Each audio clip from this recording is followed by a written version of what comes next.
Yeah, it's me, 5:07 on this Monday afternoon. We spent a lot of time talking about the municipal party, Valerie Plante and Camille Hood, and the fact that now officially, at least we know there are two candidates in the race because Luc Rabouin is now, of course, going to be heading Projet Montréal. He won in a vote over the weekend. Wasn't a landslide, but he is the new head of Projet Montréal.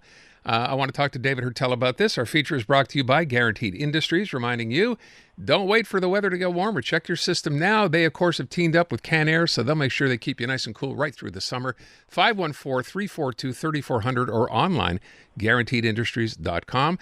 David, let's start with this. As I said, and I don't know we read too much into this, do you? The fact that it took 4 ballots to get Luc Rabouin elected?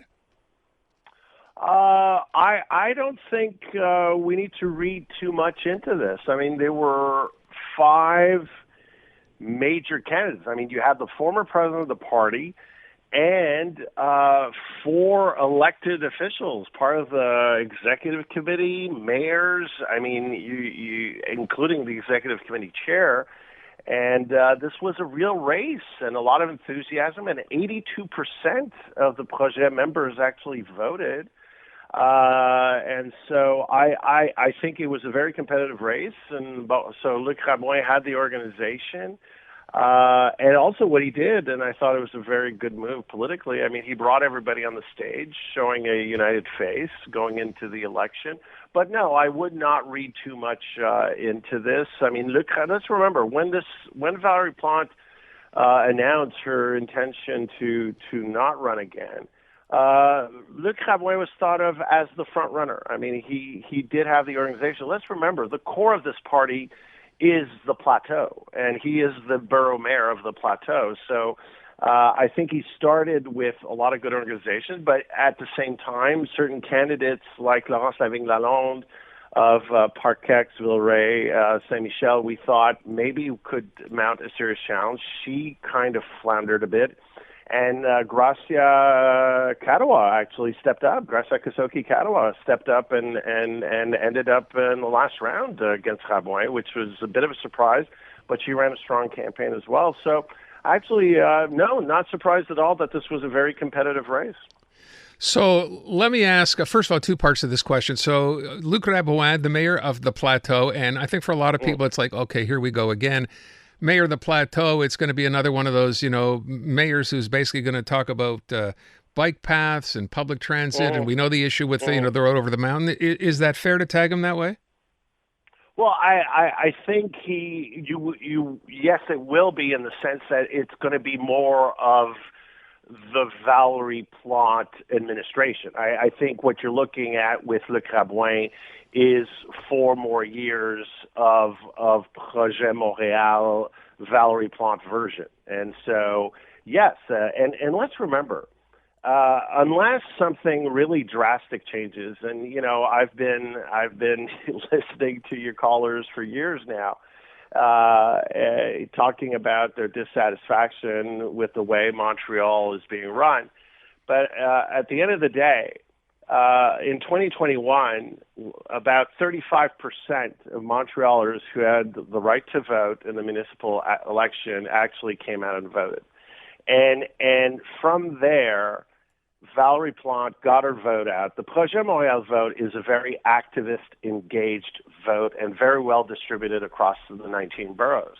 And so as long as you have that low participation, and again, a lot of dissatisfaction, yes, across the island of Montreal and beyond and across Quebec, but until that other 65% is heard of and finds a place that they feel represented, I'm afraid you have to expect a very, very strong campaign from this party. And this leadership race actually shows it, because, look, Ensemble just had one candidate. They didn't have a competitive race. They didn't have the type of media attention. They didn't have debates.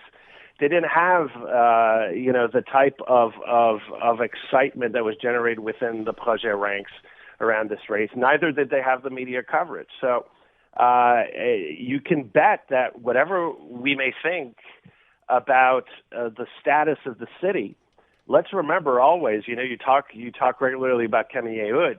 I'll always remember when Valerie Plante announced that she was going to, close off Camillien for good, she said that's what Montrealers want. And that flew in the face, of course, of the public consultation and everything we know. But for her, Montrealers are the people that got her there.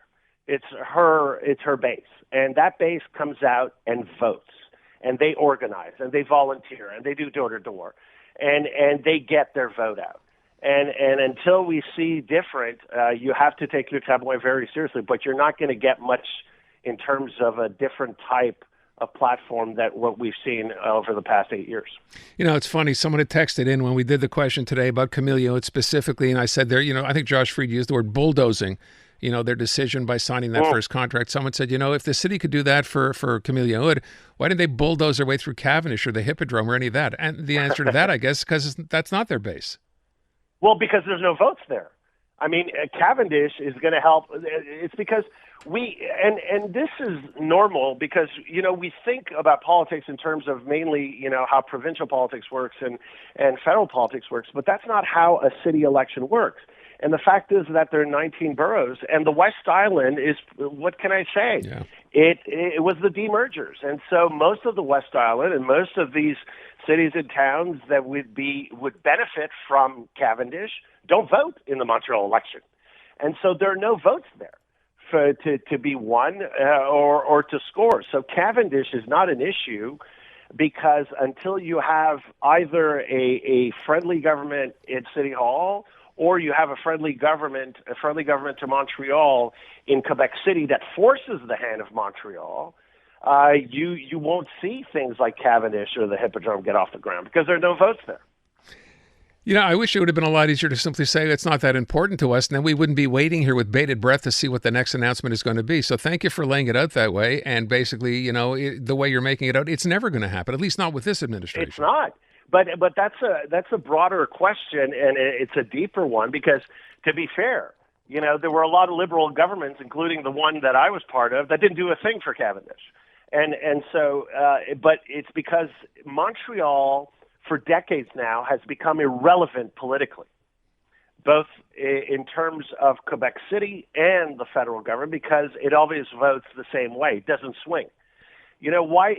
Like the U.S. election, right? We always talk about, there are 50 states that vote, but we never talk about California. Why? Because it always votes Democratic. And we never talk about Texas because it always votes Republican. But those are some of the two largest states in the union. No, we talk about Michigan. We talk about Arizona, et cetera, et cetera, et cetera. And so it's the same thing. Montreal has not, the voters, we collectively, we that live in Montreal, first of all, we love to complain, but let's face it, the numbers are there. We don't vote municipally.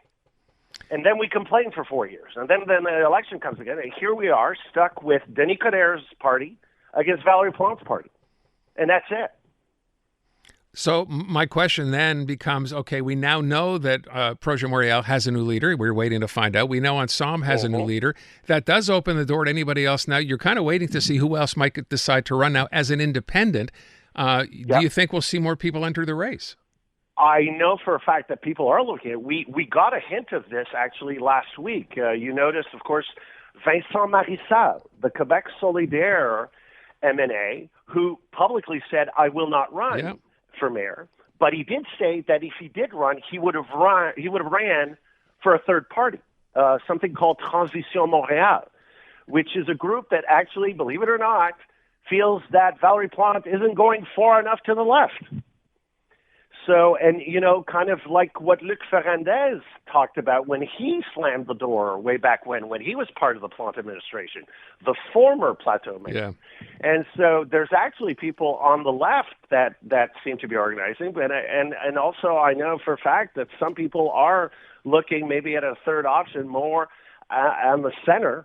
Also, but it's definitely not set that we're just going to have two candidates for mayor and two parties duking it out. Have you heard any, beyond Vincent Marissal, you're right, last week he said, no, I'm not going to do it. Have you heard any other names mentioned who might consider to be in the race? I don't know, names like David Heurtel, anybody? You keep bringing that I'm asking. up I'm all just the asking. time. but you keep just asking all the time. No. I know my name is obviously, always mentioned, and I feel very, very privileged and flattered about that.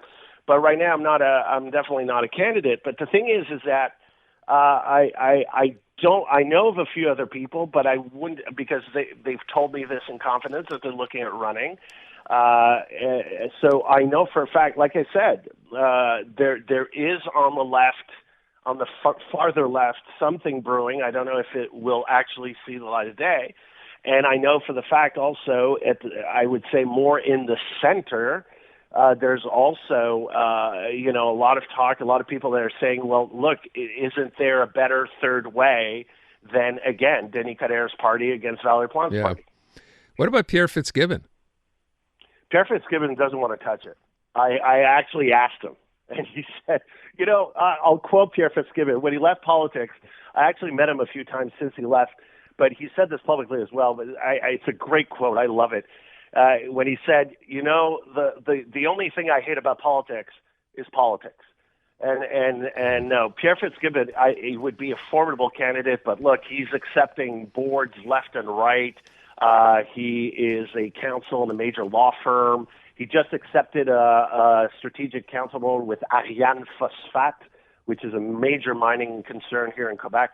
He's definitely not touching politics. That's too bad. I just had a vision of him driving his motorcycle across Mount Royal. How great that would have been to see as the mayor of Montreal. That'd be great. Yeah, that'd be a great visual. David, thank you so much.